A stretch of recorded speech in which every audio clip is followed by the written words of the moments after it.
Hi everybody, I'm Spencer. We've been asked to come up with creative ways that we can perhaps help each other during this time of self-isolating and social distancing. So I thought, well, what could I do to maybe help people? And I thought I might do a drumming workshop. So I thought I could just try and teach just some sort of fundamental drumming techniques that people might be able to use and develop the skills.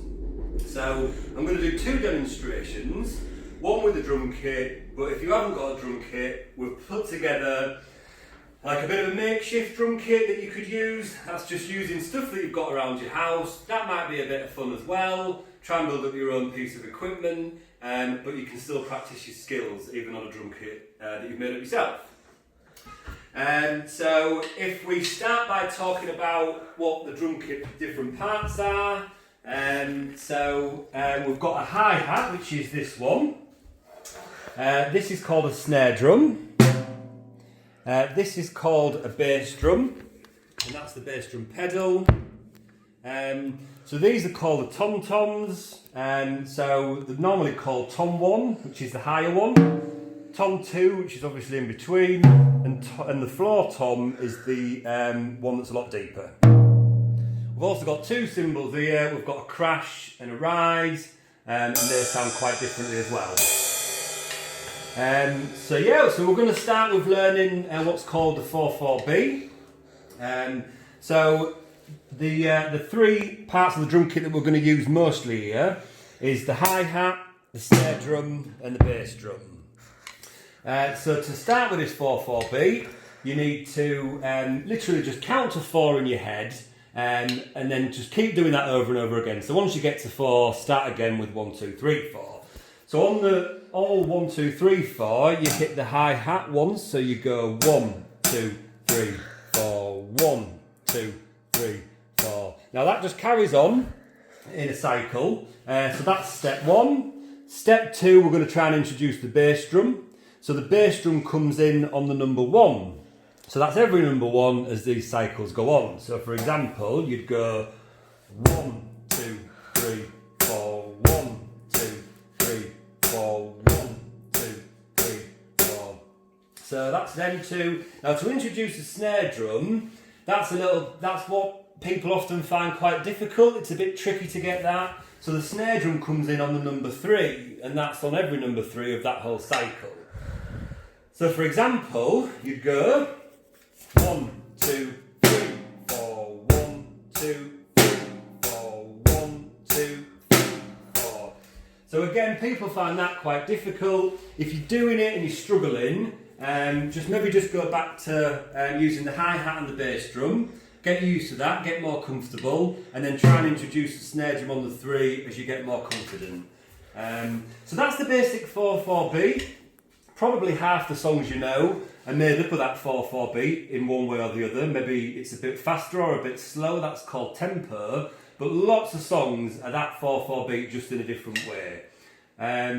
Now if you wanted to develop what you're doing with the 4/4-B, once you're comfortable with doing what I've just showed you, you could start to change things up a little bit. So for example, you could add the bass drum on the 1 and then the 1, 2 and do it in that kind of cycle. So for example, you could go 1, 2, 3, 4, 1, 2, 3, 4, 1, 2, 3, 4, 1, 2, 3, 4.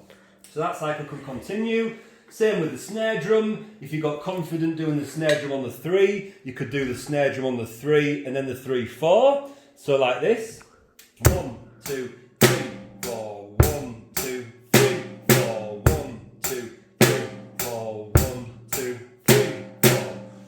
So that's it. Now, if you wanted to introduce the toms, if you'd done all this and you felt real confident, you thought, right, I want to do something else. So the tom-toms are all still used in that 4/4-B.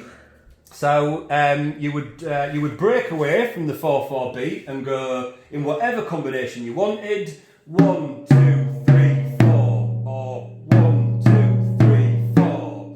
So as long as you come back in on the 1 on this, like that. So let me show you. So it'd be 1, 3, 4, 1, 2, 3,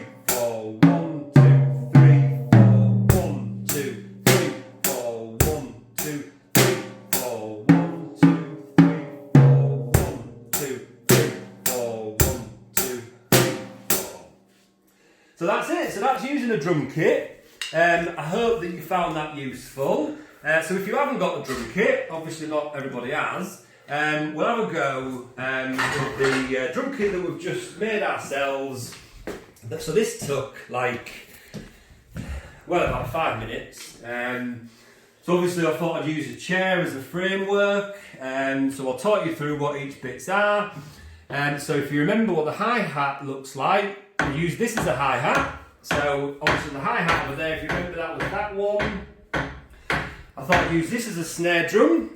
So if you remember, the snare drum was the white drum in the middle over there. And I was thinking, what could I use for a bass drum? So I thought, well, I have an empty bottle of lemonade. So I thought, if I took the top off, stuck it to my foot, and then you can use it as a bass drum and a pedal, you know, just like that. So there you go. And instead of drumsticks, I just used 2 wooden spoons. So the principles are the same.